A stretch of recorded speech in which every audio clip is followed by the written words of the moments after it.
अस्सलाम वालेकुम।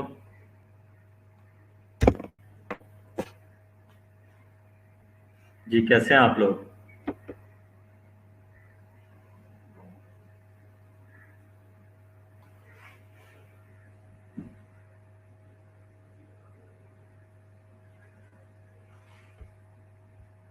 वालेकुम अस्सलाम।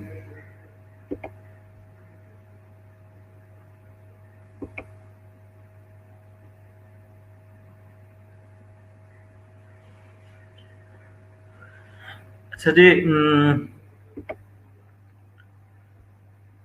लेक्चर स्टार्ट करते हैं। हम बात कर रहे हैं इनसाइड कंपोनेंट्स ऑफ कंप्यूटर। ठीक है, इनसाइड डेस्कटॉप कंप्यूटर का। मैं आप लोगों के साथ स्क्रीन शेयर कर लेता हूँ। ठीक है, लास्ट टाइम हमने देखा था। जी बिल्कुल, last time we were talking about processor and I told you and आपने उसकी जो एक स्नैपशॉट सी भी देखी थी प्रोसेसर की। ठीक है, किस तरह की शेप होती है प्रोसेसर की।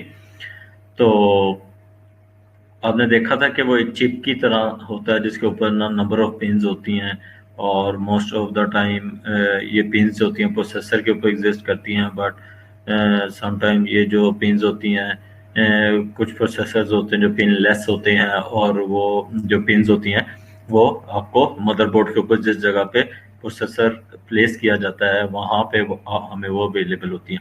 आप लोगों को आवाज़ आ रही है मेरी? प्लीज़ एक्नॉलेज कर दीजिएगा एक दफ़ा अगर आप लोगों को मेरी आवाज़ आ रही है। और मैं अपनी वीडियो ऑफ कर देता हूँ। आप लोगों के साथ मैं स्क्रीन शेयर कर लेता हूँ अपनी। ठीक है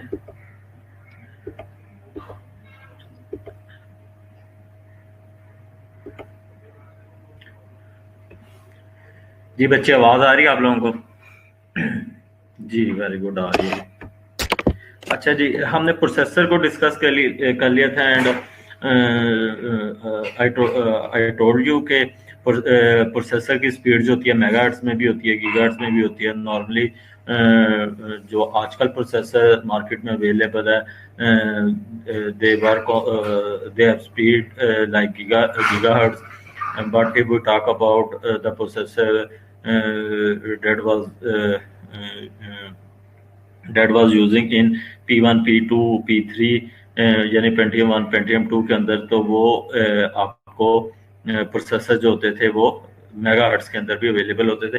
और if we talk about earlier like before Pentium series, like if we talk about dual core core two duo, तो वहाँ पे भी जो प्रोसेसर यूज़ किए जाते थे वो मेगाहर्ट्ज में, और कुछ ऐसे भी उसके अंदर मॉडल्स थे जो कि गीगाहर्ट्ज के अंदर अवेलेबल थे। ठीक है, और अगर इससे पहले आप बात कर लें 486 की कंप्यूटर, तो उनके अंदर तो डेफिनेटली जो प्रोसेसर होते थे वो मेगाहर्ट्ज के अंदर होते थे। अब आप इमेजिन करें कि अगर आपका प्रोसेसर मेगाहर्ट्ज का था तो उस टाइम आपकी मेमोरी कितनी यूज़ की जाती थी। यानी कि आप ये देखें कि जो आपकी हार्ड डिस्क होती थी वो मैक्सिमम 2 GB 4 GB या 8 GB तक की अवेलेबल होती थी। ये भी मैं बहुत हाई स्पीड उस टाइम की बात कर रहा हूँ कि बहुत हाई स्पीड सिस्टम्स के अंदर इतनी मेमोरी कंसिडर की जाती थी। और अगर रैम की बात की जाए तो वो भी मेगाबाइट्स के अंदर रैम होती थी आपकी। ठीक है, लेकिन if no you are talking about today's computer, तो you can see and you can search that जो हमारे सिस्टम आज के दिन में है वो उनकी जो मेमोरीज ही है वो गीगाबिट्स में होती है। ठीक है, और स्पीड जो है इंटरनेट के ऊपर हमारी, हम उसकी भी गीगाबिट की बात करते हैं, जैसा मैंने आपको कल बताया था ईथरनेट पोर्ट के ऊपर। ठीक है, RJ45 पोर्ट जो ईथरनेट पोर्ट थी हमारी उसके ऊपर। अच्छा, इसके बाद है मदरबोर्ड। मदरबोर्ड मैंने आपको बताया था कि तमाम कंपोनेंट्स हमारे किसी ना किसी फॉर्म में मदरबोर्ड्स के ऊपर आके प्लग होते हैं। मदरबोर्ड, अगर आप कंप्यूटर को, जिस समय मैंने आपको कंप्यूटर लैब में एक कंप्यूटर को ओपन करके दिखाया था कि उसके अंदर एक ग्रीन कलर की बड़ी सी प्लेट थी, और ठीक है, तमाम तमाम कंपोनेंट्स उसके ऊपर माइक्रो एंड मैक्रो लेवल के जितने कंपोनेंट्स थे वो तमाम के तमाम हमारे मदरबोर्ड के ऊपर एग्जिस्ट करते थे। उसके अंदर मैंने आपको रैम भी दिखाई थी, रोम दिखाई थी, सीमोस बैटरी दिखाई थी। फिर उसके बाद वो मैंने उसके अंदर आपको कैपेसिटर्स दिखाए थे, कैपेसिटर के कुछ टाइप्स को भी हमने डिस्कस किया था, पावर सप्लाई के बारे में बताया था आपको। फिर इस तरह की जो सारी चीज़ें हैं ना, वो सारी हमने डिस्कस की थी। ये तो मदरबोर्ड नॉर्मली आप याद रखिएगा, एक ऐसा कंपोनेंट है, एक ऐसा पार्ट है कंप्यूटर के अंदर, मदरबोर्ड, कि जिसके ऊपर तमाम कंपोनेंट्स किसी न किसी डायरेक्ट या इनडायरेक्ट वो कनेक्ट किए जाते हैं। ठीक है, कोई कंप्यूटर का ऐसा कंपोनेंट्स नहीं होता, कोई ऐसा बटन नहीं होता जो मदरबोर्ड के साथ कनेक्ट ना हो पा रहा हो, सारी इंस्ट्रक्शन इसके थ्रू ही फॉलो की जाती हैं। ठीक है, इसके बाद है power supply. Power supply unit, ठीक है, the power supply unit is a computer, in a computer converts the power from the wall outlet, the type of power needed by the computer, it sends power through the cables to the motherboard and other components।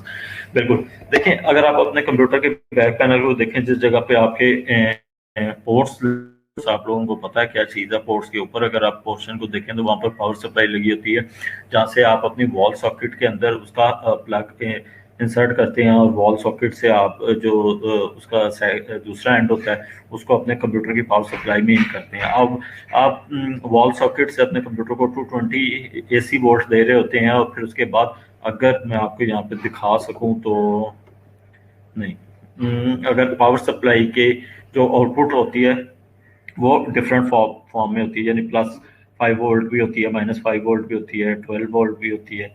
ठीक है, इस तरह से करके उसके आगे different connectors लगे होते हैं, कुछ कनेक्टर्स मदरबोर्ड के साथ कनेक्ट हो जाते हैं, और कुछ डायरेक्टली आपके हार्ड डिस्क, CD रोम वगैरह, फ्लॉपी डिस्क वगैरह के साथ कनेक्ट हो जाती हैं। ठीक है, और कंप्यूटर के जो कंप्यूटर, ये power supply itself 220 volt AC लेती है, लेकिन जो आउटपुट के ऊपर हमें वोल्टेज प्रोवाइड करती है वो DC की फॉर्म में होती है। ठीक है, ये और वो बहुत माइनर से वोल्ट होते हैं, यानी कि अगर आप चलते हुए सिस्टम के मदरबोर्ड के ऊपर भी रिकमेंडेड नहीं है और करना भी नहीं चाहिए वैसे ऐसे, लेकिन अगर आपका कहीं हाथ टच भी हो जाए ना तो आपको कोई इतना उस तरह से शॉक नहीं लगता। मे बी अर्थ के पॉइंट ऑफ व्यू से आपको एक हल्का सा शॉक लग सकता है, क्योंकि नॉर्मली घरों के अंदर जो सप्लाई वगैरह होती है, कंप्यूटर्स होते हैं, उनके ऊपर अर्थिंग नहीं हुई होती, और जो कंप्यूटर्स के ऊपर जो घरों में वायरिंग हुई होती है उनके ऊपर अर्थिंग नहीं होती, जिसकी वजह से हमें माइनर से शॉक फील कर सकते हैं। लेकिन अगर आप प्रॉपर अर्थिंग हुई हो किसी जगह पे, और आप मदरबोर्ड के ऊपर या चलते सिस्टम के ऊपर किसी जगह पे हाथ लगाएं, तो आपको ऐसा कोई करंट फील नहीं होगा। ठीक है, अनलेस वो शॉर्ट हो। अगर वो शॉर्ट है कंप्यूटर कहीं से, उसकी बॉडी शॉर्ट हो रही है डायरेक्ट 220 के साथ, तो देन आपको अच्छा खासा शॉक फील होगा। अच्छा जी, पावर सप्लाई भी होगी। पावर सप्लाई आपको मैंने क्लास में भी दिखाई थी कि किस तरह की होती है, और ओपन करके भी दिखाई थी पावर सप्लाई, फिर उसके कनेक्टर्स भी दिखाए थे, वो कहाँ कहाँ मदरबोर्ड के साथ कनेक्ट हो रहे होते हैं। ठीक है, इसके बाद है जी RAM. RAM stand for random access memory.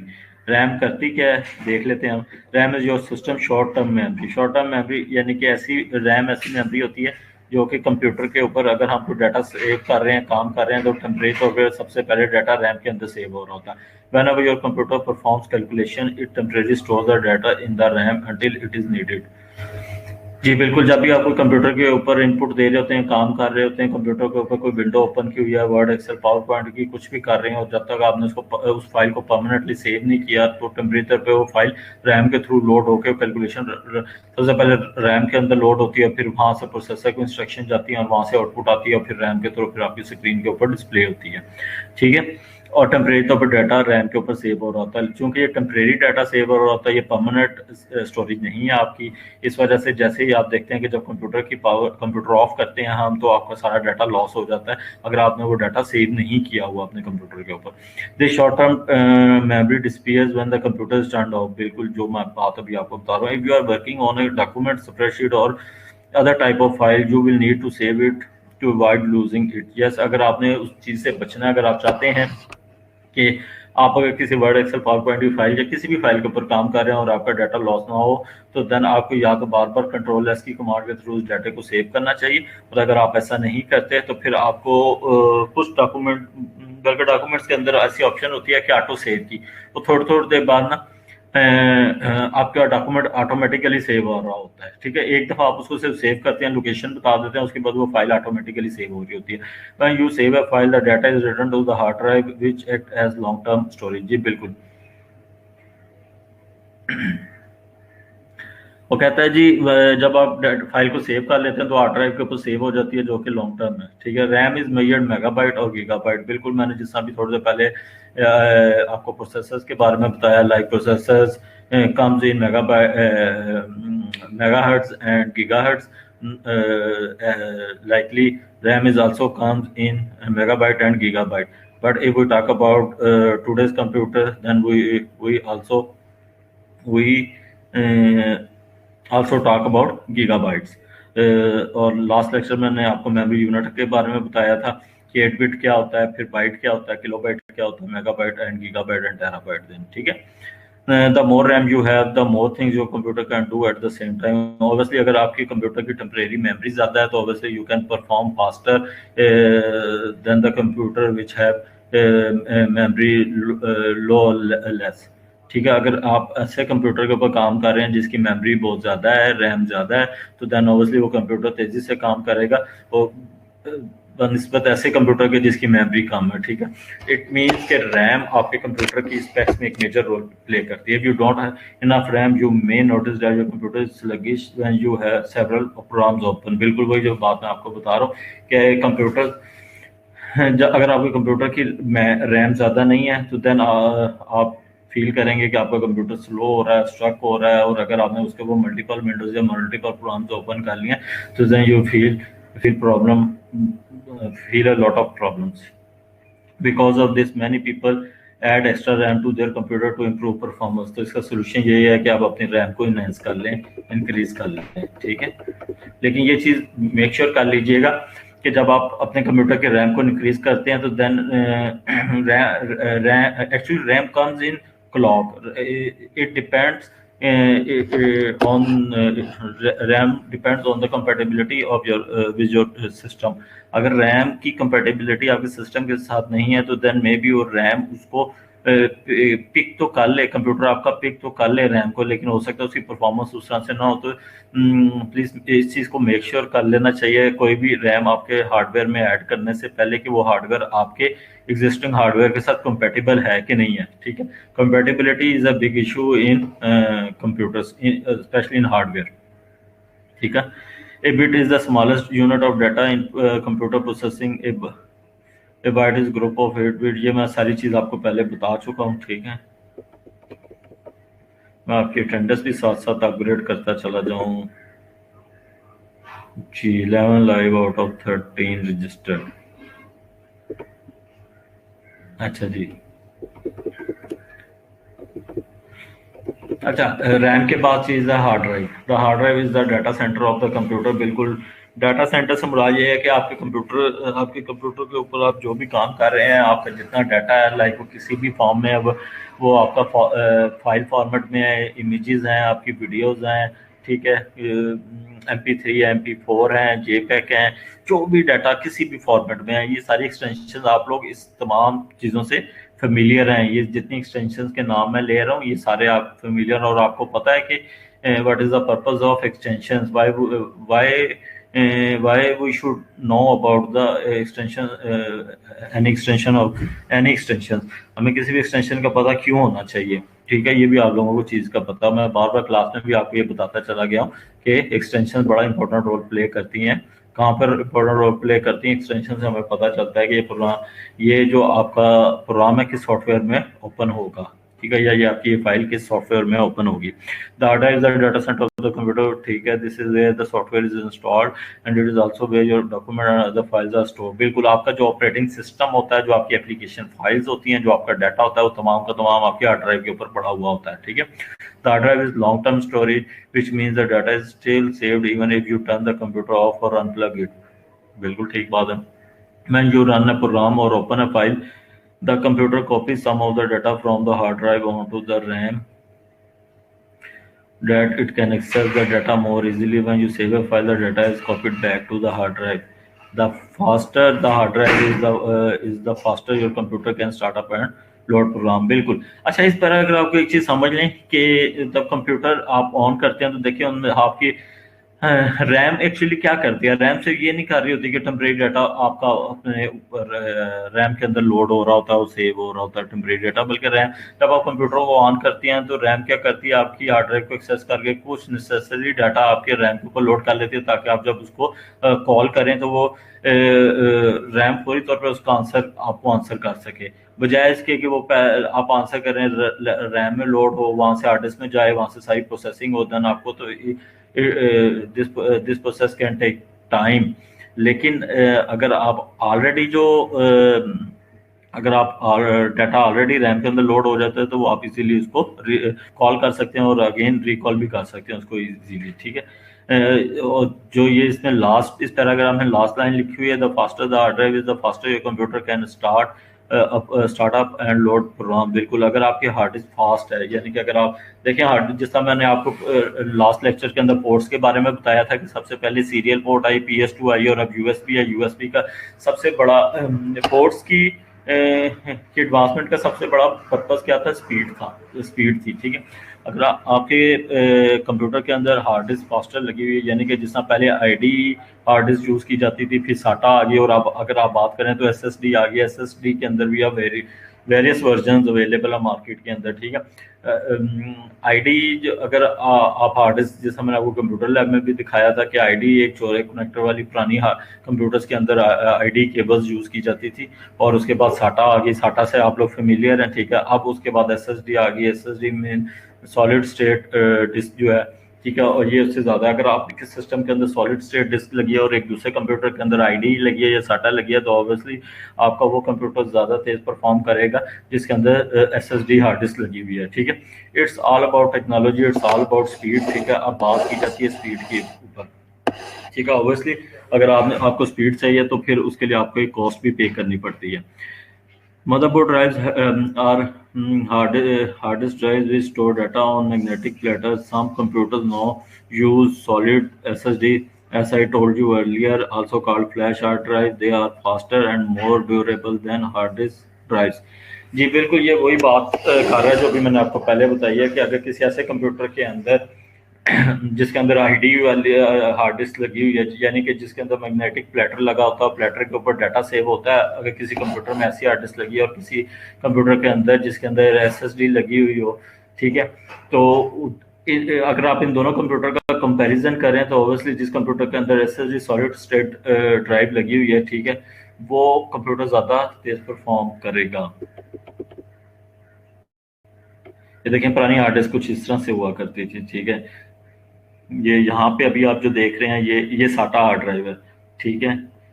ये साटा हार्ड ड्राइव लगी है, ये इसका एक इलेक्ट्रॉनिक बोर्ड लगा हुआ है इसके साथ। ये जिस जगह पे मैं कर्सर मूव कर रहा है, ठीक है, इसके नीचे अगर हम कभी इसको खोल के देखें तो इसके इधर एक हेड लगा हुआ और रीड राइट हेड लगा हुआ होगा, ओके। और ये जिस जगह पे ये आप इस तरह से शेप देख रहे हैं, इस ब्लैक कवर की बैक साइड के ऊपर सिल्वर कलर के प्लेटर लगे हैं जिसके ऊपर डाटा मौजूद होता है, और ये जो रीड राइट हेड होता है ये प्लेटर के ऊपर ऐसे मूव कर रहा होता है और सेक्टर्स की फॉर्म में डाटा सेव होता है, जाके सेक्टर्स बने हुए होते हैं हार्ड डिस्क के ऊपर, ठीक है। 512 बाइट का 512 बाइट का एक सेक्टर होता है और उसके ऊपर डाटा जाके सेव हो रहा होता है। इट डिपेंड्स कि आपकी हार्ड डिस्क की कैपेसिटी कितनी है, और वो जो डाटा रीड वहाँ से रीड हो रहा होता है या राइट हो रहा होता है, वो इस हेड के थ्रू हो रहा होता है, और इस हेड को जो ऑपरेट कर रही होती है वो यहाँ पे एक मोटर लगी हुई होती है, ये वाइट सा जो पोर्शन है इसकी साइड पे, ठीक है।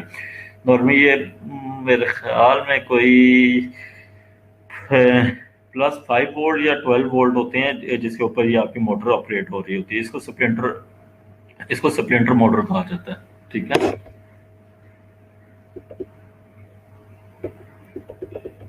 अच्छा जी, इसके बाद एक्सपेंशन कार्ड हैं। Most computers have expansion slots on the motherboard that allow you to add various type of expansion card. They are some called PCI peripheral component interconnect cards. You may never have to add any PCI card, as most motherboards have built-in video, sound, network and other video if you want to boost the performance of your जी basically यहाँ पे expansion card से मतलब ये है कि अगर आप अपने कंप्यूटर के अंदर कोई एक्स्ट्रा साउंड कार्ड लगाना चाह रहे हैं, कोई PCI स्लॉट ऐड करना चाह रहे हैं, कोई ग्राफिक कार्ड ऐड करना चाह रहे हैं, तो आप कर सकते हैं। इसका पर्पस क्या होता है एक्सपेंशन कार्ड का या एक्सटर्नल कार्ड का? आप कहेंगे जी मेरे तो जो कंप्यूटर है उसके अंदर तो बिल्ट इन वीजे कार्ड है, तो मैं एक्सटर्नल वीजे कार्ड ग्राफिक कार्ड क्यों लगाऊं? जी, जो आपका कंप्यूटर का बिल्ट इन ग्राफिक कार्ड होता है वो आपकी मेमोरी शेयर कर रहा होता है। जो फॉर एग्जांपल आपके कंप्यूटर के अंदर आपकी 8 GB 16 GB रैम है उसकी, तो वो आपके साथ मेमोरी शेयर कर रहा होता है उसकी। लेकिन अगर आपके एक्सटर्नल अगर आप कोई ग्राफिक कार्ड लगा लेते हैं अपने कंप्यूटर के अंदर, ठीक है ना, 2 GB का 4 GB का, तो वो आपकी मेमोरी को शेयर नहीं करेगा, उसकी अपनी मेमोरी होगी। और नॉर्मली जो गेमिंग पर्पस के लिए या जो ग्राफिक डिजाइनर्स वगैरह होते हैं वो अपने कंप्यूटर्स के अंदर वर्क स्टेशन के अंदर एक्स्ट्रा से ग्राफिक कार्ड ऐड कर लेते हैं। इसी तरीके से आप अपने कंप्यूटर के अंदर साउंड कार्ड भी ऐड कर सकते हैं, इथरनेट कार्ड भी ऐड कर सकते हैं। उसके बाद आप जो मैंने आपको लास्ट टाइम लेक्चर पोर्ट्स के अंदर बताया था, RS-232, ठीक है, आप अपने कंप्यूटर के अंदर RS-232 कार्ड्स भी ऐड कर सकते हैं, ठीक है।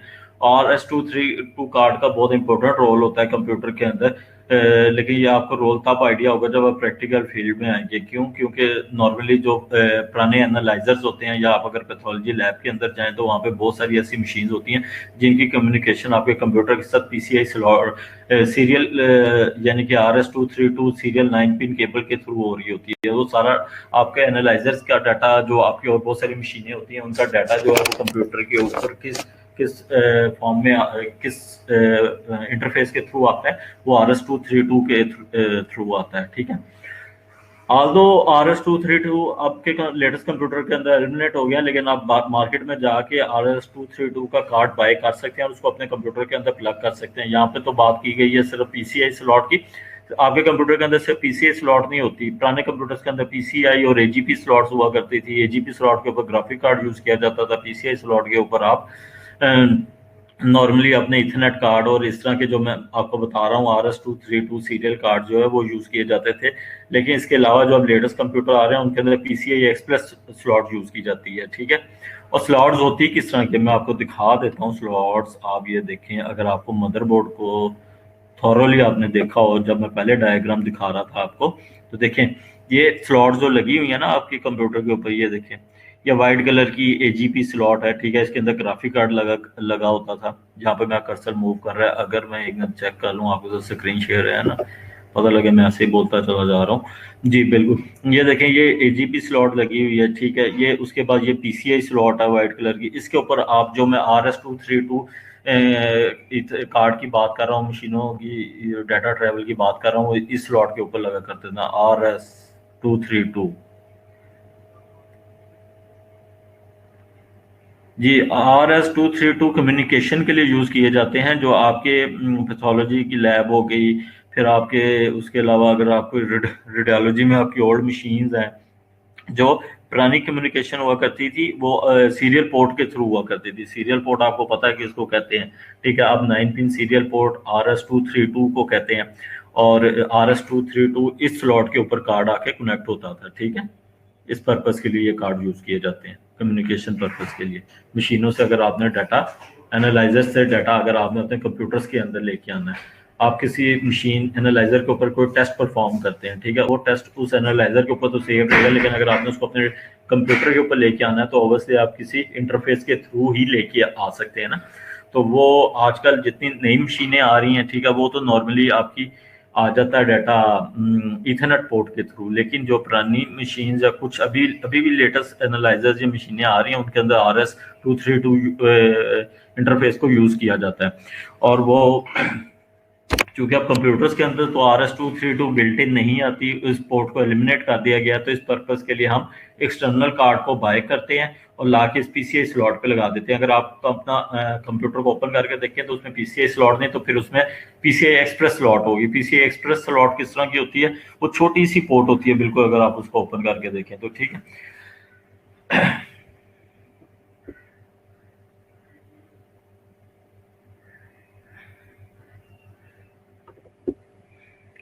अच्छा जी, हार्ड ड्राइव होगी, एक्सटेंशन कार्ड मैंने आपको बता दिया है, वीडियोग्राफिक अडाप्टर, वीडियो कार्ड। जी जी देखें, जो आपके एक्सपेंशन स्लॉट्स होती हैं, ठीक है, एक्सपेंशन कार्ड होते हैं, वो इस तरह से होते हैं। और वो यही कार्ड जो आपको मैंने अभी स्लॉट्स दिखाई हैं वहाँ पे जाके प्लग होती हैं। और मैंने आपको पहले बता चुका हूँ कि वो कितनी किस्म के कार्ड्स हो सकते हैं। वीडियो कार्ड हो सकते हैं, साउंड कार्ड हो सकते हैं, सीरियल कार्ड हो सकते हैं, ठीक है, और इथरनेट कार्ड हो सकते हैं। वीडियो कार्ड अगर आपने देखना अपने कंप्यूटर के अंदर लगाना है एक्सटर्नल, तो आप इस तरह से लगा सकते हैं। एक तो कार्ड आपको मिल जाता है ना बिल्ट इन, कि आपके मदरबोर्ड के ऊपर ही स्लॉट अवेलेबल होती है, ठीक है। और अगर आप उसको उससे सेटिस्फाइड नहीं है, अगर आपने अपने ग्राफिक को बढ़ाना है, रेजोल्यूशन बढ़ानी है, तो देन आप एक्सटर्नल इसके अंदर अलग से भी सेपरेट, एक्सटर्नल नहीं कहना चाहिए, बेसिकली लगता तो कंप्यूटर के अंदर ही है, इसको सेपरेटली आप लगा सकते हैं, ठीक है। Separately most appropriate word. फिर साउंड कार्ड भी आप लगा सकते हैं, नेटवर्क कार्ड लगा सकते हैं, ये सारी चीज़ मैं आपको ऊपर बता आया हूँ। ब्लूटूथ डोंगल से आप लोग ज़्यादा फेमिलियर हैं, इसलिए क्या इस पर बात करूँ। ब्लूटूथ ऐसी टेक्नोलॉजी है जो वायरलेस कम्युनिकेशन है, डाटा आपको एक जगह से दूसरी जगह ट्रैवल करने के लिए, जैसे आप अपने मोबाइल से अपने लैपटॉप या कंप्यूटर के अंदर डाटा ट्रैवल का ट्रांसफ़र कर लेते हैं, ठीक है, या अपने लैपटॉप से अपने मोबाइल के अंदर डाटा ट्रांसफ़र कर लेते हैं, ठीक है। दोनों एंड पे ब्लूटूथ का होना ज़रूरी है, अगर एक एंड पे भी ब्लूटूथ नहीं है तो आप डाटा ट्रांसफ़र नहीं कर सकेंगे। अच्छा जी, यहाँ पे तो हो गया हमारे कंप्यूटर इनसाइट कंप्लीट, ठीक है। मैं एक मिनट फाइल शेयरिंग क्लोज कर रहा हूँ, और मैं इससे नेक्स्ट हमने क्या करना है मैं उसको ओपन कर लूँ। ये एक मिनट आप लोग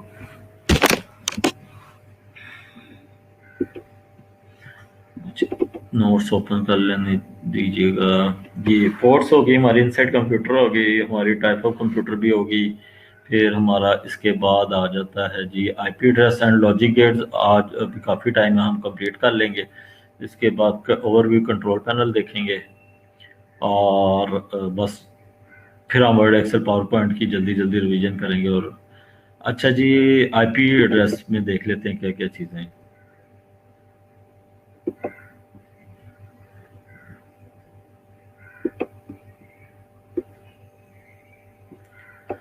जी बिल्कुल, ये मैं दोबारा आपके साथ स्क्रीन शेयर करता हूँ, आईपी एड्रेस को देख लेते हैं। आईपी एड्रेस अब आप लोगों के लिए कोई नई चीज़ नहीं है, क्योंकि लास्ट टाइम जो हमने इंटरनेट एंड ईमेल का लेक्चर देखा था उसके अंदर हमने बड़ी डिटेल में आईपी एड्रेस को भी देख लिया था, टीसीपी आईपी प्रोटोकॉल को देख लिया था। आपको पता है कि ये एक किस्म का प्रोटोकॉल है, और आपको ये भी पता है कि प्रोटोकॉल क्या चीज़ होती है। कोई बच्चा बता सके व्हाट इज प्रोटोकॉल, एक सेंटेंस के अंदर, कुछ फ्यू वर्ड्स के अंदर, if anybody explain to protocol. अगर कोई प्रोटोकॉल को एक्सप्लेन कर सके। जी बच्चों, वेट कर रहा हूँ आपके आंसर का। What is protocol, what is the definition of protocol.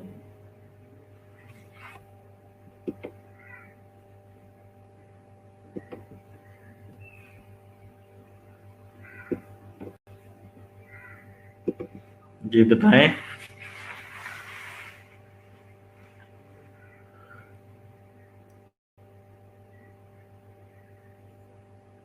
why we talk about protocol। अच्छा जी, प्रोटोकॉल हम बात करते हैं pre defined set of rules. देखिए, ऐसे रूल्स या ऐसे कोई तरीकाकार वज़ा कर दिए जाते हैं जिनको अगर कोई भी नया हार्डवेयर, कोई भी नई चीज़ मार्केट में आनी है, तो वो जो ऑलरेडी एक स्टैंडर्ड सेट किया गया है, वो बेस उसकी वही होगी, ठीक है। ये तो एक चीज़ होगी कि प्रोटोकॉल होता क्या है, pre defined set of rules, ठीक है। सेकेंडली, प्रोटोकॉल हम यूज़ क्यों करते हैं, ये इस तरह के स्टैंडर्ड्स बना क्यों दिए गए हैं। इस तरह के स्टैंडर्ड इसलिए बना दिए गए हैं, कुछ प्रोटोकॉल इसलिए डिफाइन कर दिए गए हैं कि देखें मार्केट के अंदर बहुत सारे वेंडर्स हैं, ठीक है।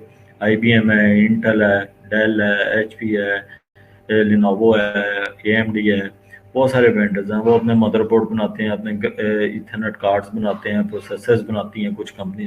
तो वो जो भी प्री डिफाइंड रूल्स को कुछ पहले से डिफाइन कर दिया गया, उन्हीं रूल्स को फॉलो करते हुए वो अपना हार्डवेयर बिल्ड करेंगे, ताकि ये तमाम चीज़ों की एक दूसरे के साथ कंपेटेबल हो सके। अगर इस तरह ना हो तो फिर यही होगा जिस तरह स्टार्ट में होता था कि अगर आपने आईबीएम का कंप्यूटर लिया तो उसमें आईबीएम की चीज़ें चलेंगी, आप उसके अंदर कोई और चीज़ लगा नहीं सकते। इंटेल का लिया तो इंटेल की चीज़ें लगाएंगे, कंपेटेबिलिटी का कंसेप्ट ख़त्म हो जाए, ठीक है। क्रॉस द वेंडर्स जो होते हैं उनका कंसेप्ट ख़त्म हो जाए, ठीक है। और फिर इसी चीज़ को, इस मोनोपोली को ख़त्म करने के लिए उन्होंने कहा कि जी ये कुछ स्टैंडर्ड्स बना दिए गए हैं, ये कुछ रूल्स बना दिए गए हैं। जिस वेंडर ने भी जो भी हार्डवेयर बनाना है, चाहे वो ग्राफिक कार्ड हो, इथरनेट कार्ड हो, ठीक है, फिर उसके बाद राउटर हो, स्विचेस हो, जो कुछ भी है वो इन रूल्स पे बनाए जाएंगे ताकि वो हर सिनेरियो में यूज़ किए जा सके। ठीक है, प्रोटोकॉल की लिए की ज़रूरत हमें इसलिए पड़ी। Now we are talking about IP address. IP stands for Internet Protocol. As I told you earlier, that there's two type of IP addresses. First one is IPv4 and second is IPv6. Here is a little intro about IPv4. IPv6 के मुतालिक से मैं आपको ये बताऊंगा कि ये कितने बिट्स का होता है, ठीक है, और इसकी लेंथ कितनी होती है। और ये हेक्साडेसिमल होता है, ठीक है। बस ये दो तीन चीज़ें आपको पता होनी चाहिए। मैं आपको लास्ट इंटरनेट वाले लेक्चर में बता के आ चुका हूँ, सिर्फ इसका 2 3 4 मिनट लगाएंगे, इस पे से क्लोज कर देंगे फिर, ठीक है। Short form for internet protocol and IP और IP address is a number. जी बिल्कुल, ये नंबर होते हैं। IPv4 it is use to indicate the location of computer और other device on a network using TCP/IP। जी, TCP स्टैंड फॉर, जी कौन बताएगा TCP स्टैंड फॉर? जी निम्रा, बिल्कुल IPv4 and IPv6, very good. अब आप ये बताएं TCP स्टैंड फॉर?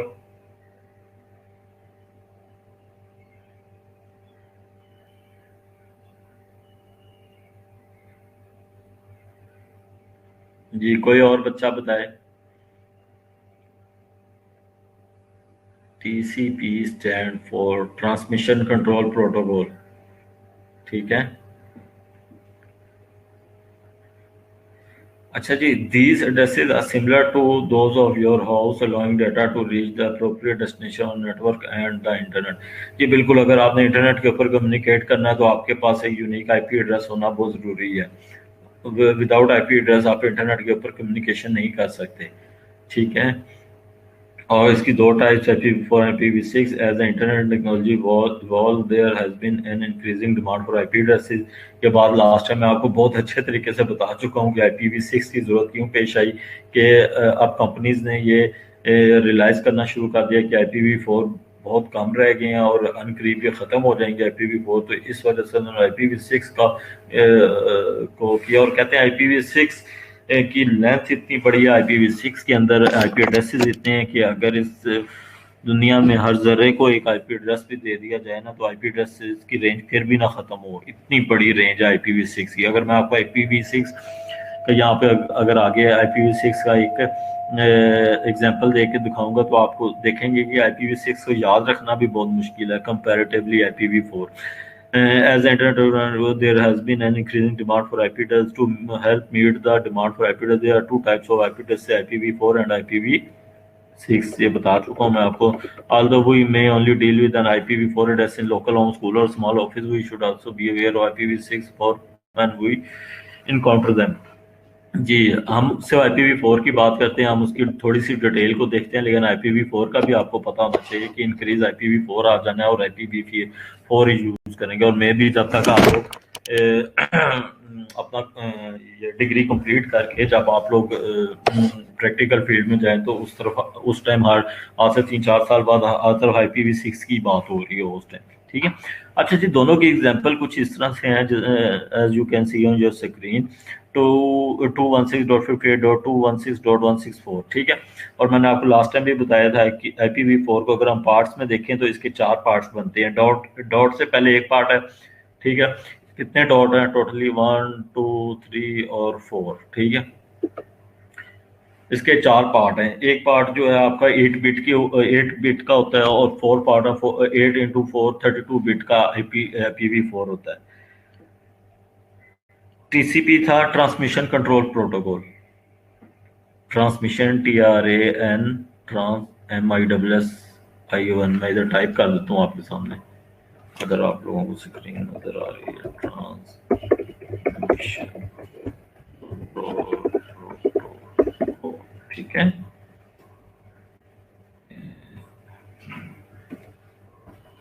TCP,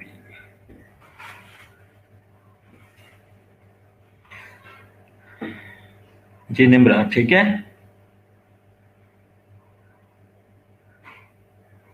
अच्छा जी, IPv4 की हम बात करें। IPv4 कुछ इस तरह से होता है कि ये चार 4 पार्ट्स में होता है। एक पार्ट इसका 8 बिट के ऊपर होता है, टोटल लेंथ इसकी 32 बिट होती है। ठीक है जी, बिल्कुल, ट्रांसमिशन कंट्रोल प्रोटोकॉल। अच्छा जी, IPv6 जो है आपका वो हेक्साडेसिमल के ऊपर होता है और इसकी लेंथ 128 बिट होती है। 128 बिट। और इसका जो एक पार्ट होता है वो आई थिंक 16 बिट का होता है। ठीक है, 16 बिट, 16 इंटू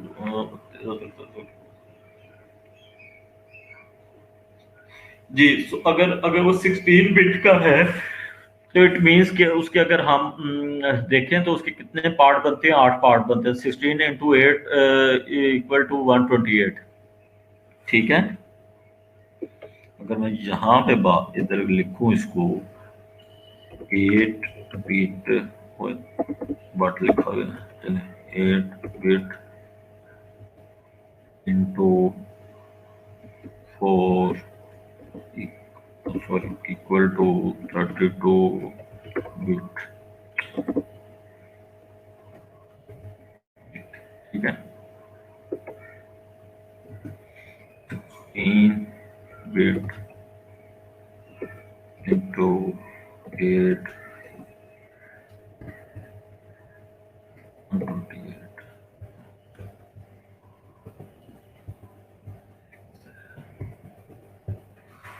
ये होता है हेक्साडेसिमल। ठीक हो गया। और IPv4 तो आपको पता है कि ये कौन सा होता है।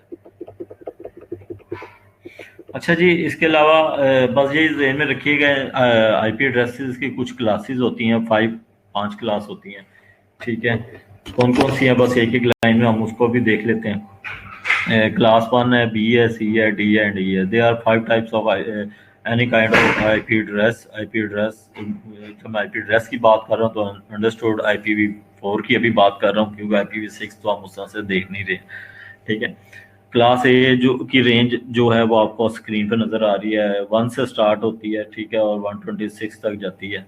ठीक है, एक बार याद रखिएगा, मैंने आपको क्लास में बताया था कि जो मैक्सिमम नंबर आ सकता है ना, वो 0 और 255। 0 से स्टार्ट होता है और 255 तक जाता है। 255 से ऊपर आपको कहीं भी IP एड्रेस के अंदर कोई चीज नहीं मिलेगी। ठीक है, डी डी देखें,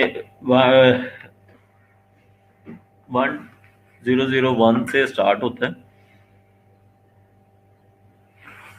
जी, मैं करता हूँ, पेज ऊपर ट्रैक कर देता हूँ। जी देखिए, आप क्लियर है आपके पास? जी निम्रा, क्लियर है आपके पास? अच्छा, देखिए, जहाँ पे ख़त्म हो रहा है ना रेंज, इसकी क्लास ए की क्लास रेंज 126 ख़त्म हो रही है। और फिर वहाँ से 128 से, अब आप कहेंगे 127 कहाँ? तो 127 नॉर्मल टेस्टिंग पर्पस के लिए होता है। अगर कोई भी कंप्यूटर आप देख लें, कोई भी इथरनेट देख लें, तो बाय डिफ़ॉल्ट उसका जो लूप बैक, जो 127.0.0.1 वाला IP एड्रेस होता है, वो लूप बैक के लिए यूज़ किया जाता है। इसलिए आपको वो रेंज के अंदर नजर नहीं आ रहा इस तरह से करके। ठीक है, फिर 128 से क्लास बी स्टार्ट होती है और 191 तक जाती है। फिर 192 से शुरू होती है क्लास सी और 223 तक जाती है। और फिर 224 से स्टार्ट होती है, 224 से लेके। ठीक है, और 239 तक जाती है। फिर 240 से लेकर 254 तक जाती है। आपने सारी इस चीज में देखा, आपको कहीं कोई नंबर 256 वाला नजर नहीं आया नंबर आपको? ठीक है, कि कहीं पे वो एंड हो रहा हो 256 से। आपको मैक्सिमम रेंज के नंबर्स नजर आ रहे हैं। अच्छा जी, अब ये सपोर्ट कितने को करता है? क्लास ए जो है 16 million host on each of 127 network. एक IP एड्रेस जो है, अगर अगर इसको आप डिफॉल्ट सबनेट से देखें, मैं आपको कंफ्यूज नहीं करना चाह रहा, इसलिए इस डिटेल में नहीं बताऊंगा। सिर्फ ये देख लें कि 16 मिलियन का मतलब ये है कि 16 मिलियन का मतलब ये है कि 1 करोड़ और 60 लाख होस्ट एक उस आईपी एड्रेस की रेंज में सिर्फ आप इसको सपोर्ट कर सकते हैं। उसकी रेंजेस चेंज करते जाएं, वो बढ़ता चला जाता है। फिर उसके बाद चलें, समझ नहीं आई इसकी, इसको छोड़ दें। इसको बस आप ये याद रखें कि एक आईपी, दो तरह के आईपी एड्रेस होते हैं, IPv4 IPv6, और इसकी क्लासेस 5 होती हैं बस, ठीक है। रेंजेस आपको मैंने बता दी हैं, स्क्रीन के ऊपर आपको नजर आ रही हैं। बाकी डिटेल को छोड़ दें, आपको कंफ्यूज होने की जरूरत नहीं है उसमें। अच्छा जी, इसको भी आईपी एड्रेस भी हमारा हो गया, इसको क्लोज करते हैं और जल्दी से स्क्रीन शेयर एक मिनट में ऑफ कर रहा हूँ। और मैं आपके साथ गेट्स की जल्दी से बात कर लें हम, या इसको गेट्स की बात कर लें, या इसको नेक्स्ट पे रखें, जिससे आप लोग कहते हैं। क्योंकि मैं 6-7 मिनट रह गए हैं, इसके बाद आप लोगों ने अटेंडेंस मार्क करना शुरू कर देना है।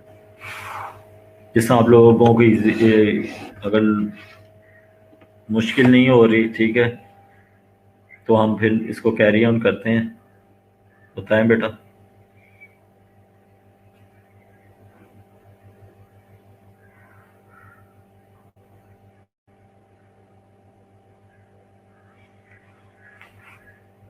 जी बताएं, नहीं तो इसको हम स्टार्ट करें, कैरी ऑन करें।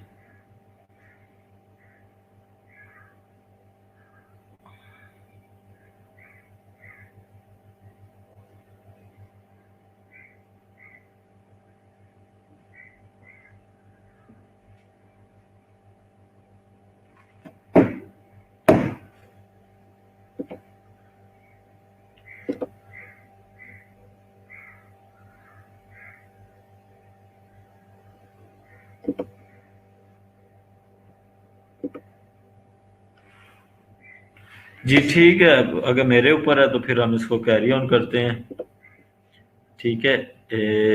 और इसको हम लॉजिक गेट्स ओपन कर लेते हैं। लॉजिक गेट्स नहीं बेटा, आप कह दिया, अगर मेरे ऊपर छोड़ा तो फिर तो हम इसको अभी स्टार्ट करेंगे। और लॉजिक गेट्स को जितने भी हो गए।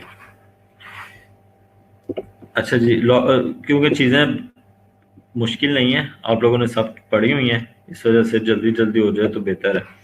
लॉजिक गेट्स, अच्छा जी, लॉजिक गेट्स मैंने आपको क्लास में बताए थे कि they are 7 type of logic gate. First one and or basically and or हैं बाकी सारे गेट्स। और बीच में एक नॉट गेट है, उस नॉट गेट की वजह से तमाम गेट्स बाकी एक्सटेंड होते हैं, ठीक है। यानी एंड के आगे अगर आगे आप इन्वर्टर लगा देते हैं तो वो नैंड बन जाता है, और के आगे इन्वर्टर लगाते हैं नॉर बन जाता है। फिर उसके बाद एक्सक्लूसिव और है, फिर उसके बाद एक्सक्लूसिव और एक्सक्लूसिव नॉर गेट है, ठीक है। एक्सक्लूसिव नॉर गेट और सॉरी नॉर गेट है, ठीक है। अच्छा जी, सबसे पहला गेट जो है,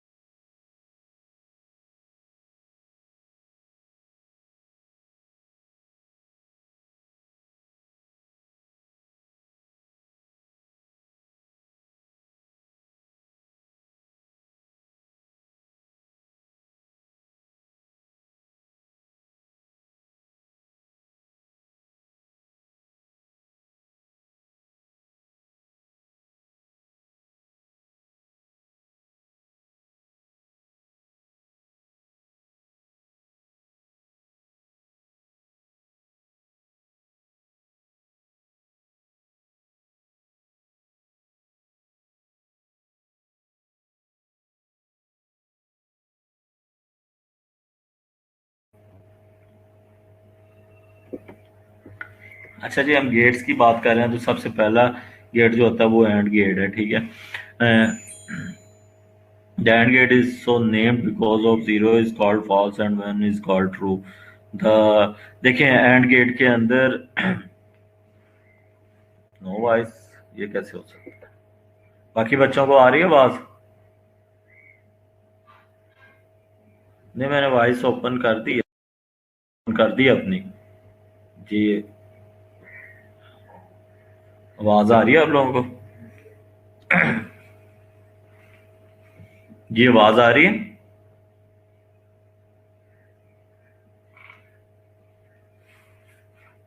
जी आवाज आ रही है। अच्छा जी। जी ठीक है। एंड गेट, देखें, एंड गेट की जब हम बात करते हैं जो है मल्टीप्लाई, आप जहन में रखिएगा कि जब भी, और ये चीज आपने जहन में रखनी है कि जब हम गेट्स की बात कर रहे हैं तो सिर्फ 0 1 और 1 0 की बात कर रहे हैं। 0 1 और 1 0 के साथ जितने भी कम्बिनेशन बनते हैं, और मैक्सिमम 4 कम्बिनेशन बन सकते हैं। अभी मैं आपको एंड गेट का ट्रुथ टेबल भी दिखाता हूँ, ठीक है। और एंड गेट मल्टीप्लाई होता है, यानी कि अगर आप जीरो के साथ कोई भी चीज मल्टीप्लाई होगी तो आंसर क्या आएगा, जीरो ही आएगा ना। तो देखिए इसका सिंबल कुछ इस तरह से होता है एंड गेट पे। और याद रखिएगा, हम जिस लेवल पे गेट्स की बात कर रहे हैं, जो हम गेट्स की बात कर रहे हैं, यहाँ पे मैक्सिमम इनपुट जो है वो दो ही है हमारे सिनेरियो के अंदर, जो हमारे कोर्स में। अदरवाइज तो अगर आप लॉजिक गेट्स को ओपन करें और सर्किट्स में जाके देखें डिटेल में, तो इनपुट पे मल्टीपल हो सकती हैं।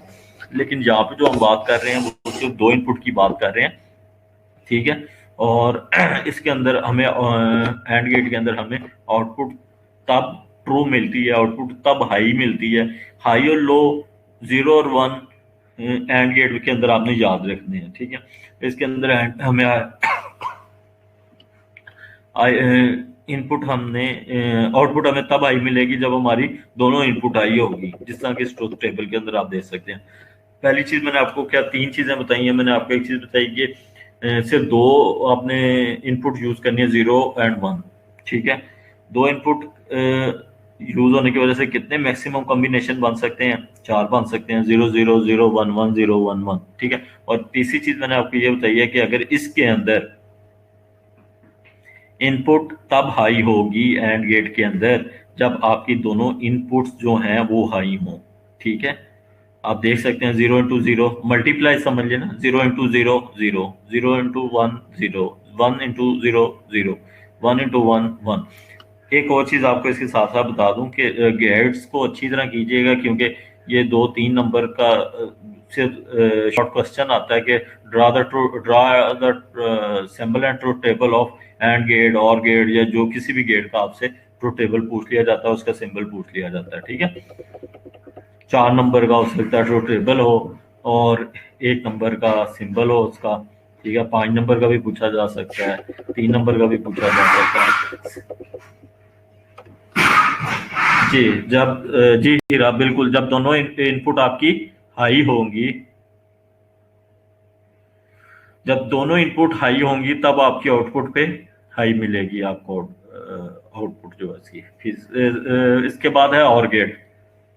The OR gate its name from the fact that it behaves after the fashion of the logical inclusive or the output is true if either or both of the inputs are true. If both inputs are false, then the output is false. जी बिल्कुल, आप इस gate को समझ लें कि ये plus है। आपने इससे ऊपर वाला जो एंड गेट देखा है वो मैंने आपको बताया कि आपने उसको मल्टीप्लाई से रिजेम्बलेंस देनी है, रिजेम्बल करना है, और जो आपका और गेट है इसको प्लस से करना है। 0 + 0 0, 0 + 1 1, 1 + 1 सॉरी 1 + 0 1, 1 + 1 2, 2 हो नहीं सकता क्योंकि हम लॉजिक गेट्स की बात कर रहे हैं। तो यहाँ पे सिर्फ हमने 0 और 1 के साथ खेलना है, 1 और 0 की बात करनी है। तो 1 + 1 1, ठीक हो गया, और गेट क्लियर हो गया। अच्छा जी, इसके बाद है जी नॉट गेट। नॉट गेट में आपको पहले बता दूं क्या चीज़ होती है कि जब भी आप किसी गेट की आउटपुट के ऊपर इन्वर्टर लगा दें, ठीक है, और उसको प्रेजेंट किया जाता है एक डॉट से, एक सर्कल से, छोटे से, वो अभी मैं आगे चल के आपको दिखाता हूँ, ठीक है। जब प्रेजेंट उसको सर्कल से किया जाता है और आपकी जो आउटपुट है वो सारी की सारी कन्वर्ट हो जाती है, यानी कि इनवर्स हो जाती है आपकी। जिस जगह पे 0 आ रही थी वहां 1 हो जाएगा, जहां 1 आ रही थी वहां पे 0 हो जाएगी, ठीक है। अगर हम एक्सक्लूसिव और की बात करें, ठीक है, इन्वर्टर लगने से उसको हम कहते हैं एक्सक्लूसिव और।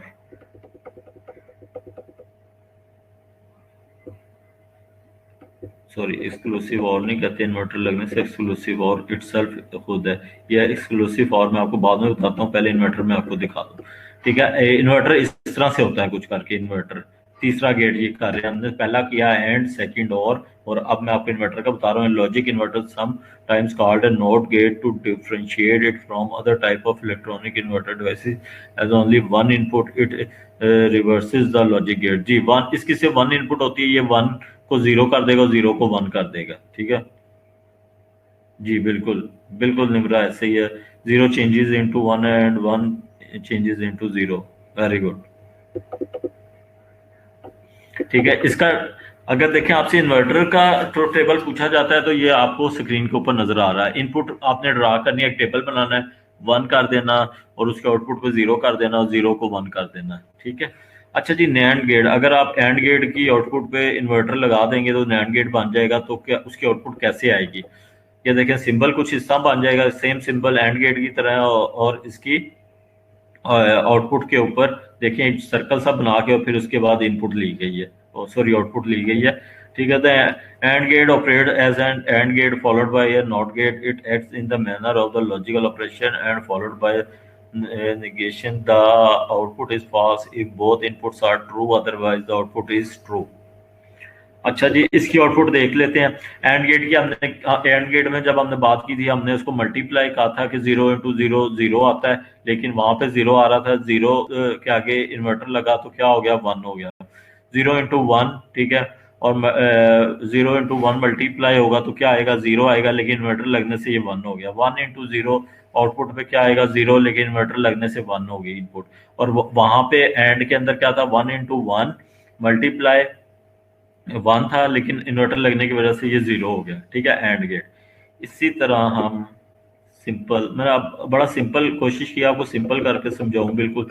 ठीक है, दो गेट से आप सारे गेट्स इसको बनाते चले जाते हैं। नॉर गेट, आप और गेट के आगे इन्वर्टर लगाएंगे तो नॉर गेट बन जाएगा। ठीक है, उसका सिंबल इस तरह से है, सेम और गेट की तरह आउटपुट के ऊपर इन्वर्टर लगा छोटा सा, ठीक है, नॉट जिसको कह रहे हैं हम, और फिर आउटपुट ले ली गई है।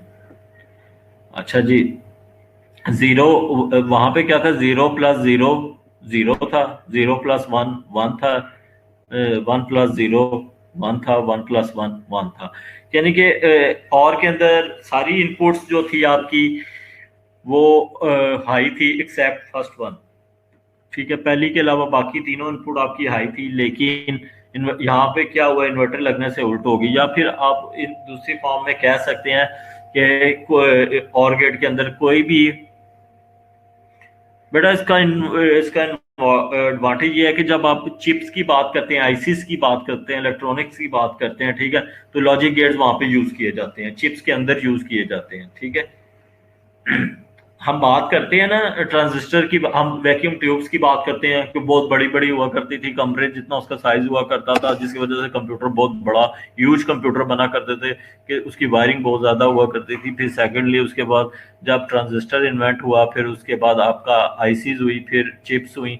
ठीक है, तो ये सारे ऑपरेशन जो हैं आपके लॉजिक गेट्स वगैरह आपकी आईसीज और आपकी चिप्स के अंदर यूज की जाती हैं डिसीजन मेकिंग के लिए और बहुत सारे फंक्शन ऑपरेशन परफॉर्म करने के लिए लॉजिकल। ठीक है। अच्छा जी, जीरो जीरो, यहाँ पे देखिए उसी इनपुट को इन्वर्ट कर दिया। नॉर के अंदर तमाम इनपुट जो हैं वो लो हो गई एक्सेप्ट फर्स्ट वन, क्योंकि और के अंदर पहली इनपुट जीरो थी और बाकी सारी हाई थी, और नॉर के अंदर बाकी सारी लो हो गई और आउटपुट के ऊपर हाई हो गई। लास्ट टू है, ठीक है, बस एक एक लाइन में उसको देख लेते हैं, फिर ये आपका लॉजिक गेट भी क्लियर हो गया। Exclusive nor, exclusive nor gate is a combination of XOR. ठीक है, एक्सक्लूसिव नॉर इसको क्यों कह रहे हैं हम, पहले हम एक्स और को देख लें फिर एक्सक्लूसिव नॉर को देखेंगे। थोड़ी सी इसका ऑर्डर ऊपर नीचे हुआ ये देखिए एक्सक्लूसिव और, जी एक्सक्लूसिव और गेट के अंदर इसका सिंबल आप as you can see on your screen, the exclusive or gate act in the same way as the logical either or zero. The output is true of if either but not both. बिल्कुल ठीक है। आप देखें simple सी आपने ये चीज याद रखनी है, अगर आपसे एग्जाम में एक्सक्लूसिव फॉर गेट पूछा जाता है तो आपने एक चीज याद रखनी है कि इस गेट की आउटपुट तब हाई होगी जब कोई एक इनपुट हाई होगी। अगर दोनों इनपुट सेम होगी, जीरो प्लस जीरो जीरो आएगी, वन प्लस वन जीरो आएगी। अगर कोई एक इनपुट हाई होगी तो तब ये आउटपुट देगा। ठीक है, और एक्सक्लूसिव और की एक्सक्लूसिव आप कह लें अब नॉर होगा तो उसकी आउटपुट कैसे होगी, इसी से को इन्वर्ट कर दें, यानी कि इसके आगे इन्वर्टर लगा दें। तो जिस तरह यहाँ पे फर्स्ट में जीरो नजर आ रहा है, वहां पे वन नजर आएगा, सेकंड में उसमें जीरो जीरो और फिर वन नजर आएगा। ठीक है, ये आपने ट्रूथ टेबल देख लिया, इसका मैं उसका ट्रूथ टेबल आपको दिखा देता हूँ, और इसके साथ ही हमारे लॉजिक गेट्स भी क्लियर हो गए। नेक्स्ट टाइम हम कंट्रोल पैनल का ओवरव्यू देखेंगे। ये देखें एक्सक्लूसिव, और ऊपर आपने देख लिया, अब एक्सक्लूसिव नॉट देख लें। इसमें आपकी इनपुट कब हाई हो रही होती है, जब दोनों इनपुट सेम होती है, और उसमें इनपुट कब हो रही होती है हाई, जब आपकी कोई एक इनपुट हाई होती है। यहाँ पे दोनों इनपुट सेम हो तो फिर आपकी आउटपुट हाई हो रही है। ठीक है, बेसिकली उसके आगे इन्वर्टर लग गया ना, ये उसका इन्वर्ट है। बेसिकली मैं पूछ रहा हूँ कि नॉर गेट में सब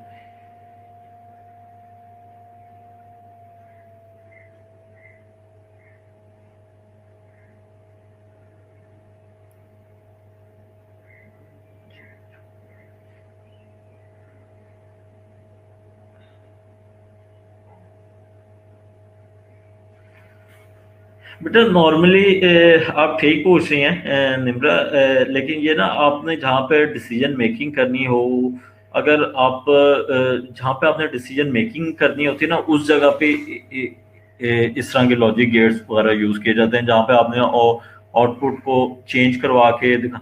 आप इसकी एग्जांपल ऐसे देख लें कि छोटी सी एग्जांपल है एलईडीज की। एलईडी एक दफा ऑन होती है, ऑफ होती है। ठीक है, ऑफ होगी तो हमें क्या उसका मिलता है कि मतलब भाई क्या होगा, लाइट एमिट नहीं हो रही है ऑफ के ऊपर, और ऑन के ऊपर लाइट जो एमिट हो रही है। इसी तरह आप जब, ये तो बेसिकली एक बिल्कुल इररेलेवेंट एग्जांपल है, लेकिन आपको समझाने के लिए सिर्फ ये बता रहा हूँ कि लॉजिक गेट्स को डिसीजन मेकिंग के अंदर यूज किया जाता है।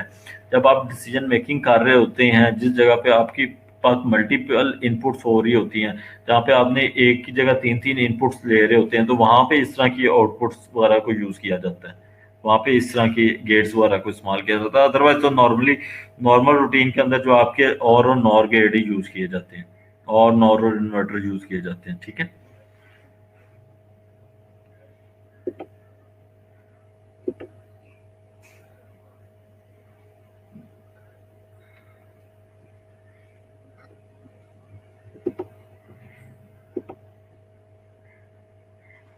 जी, टाइम ऊपर हो गया।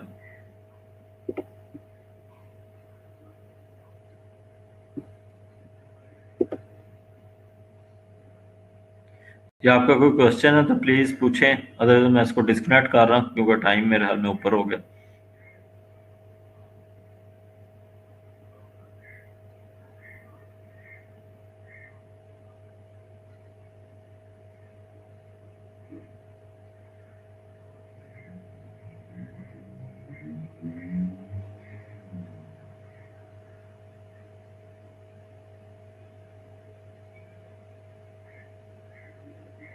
जी ठीक है, टेक केयर, अल्लाह हाफिज।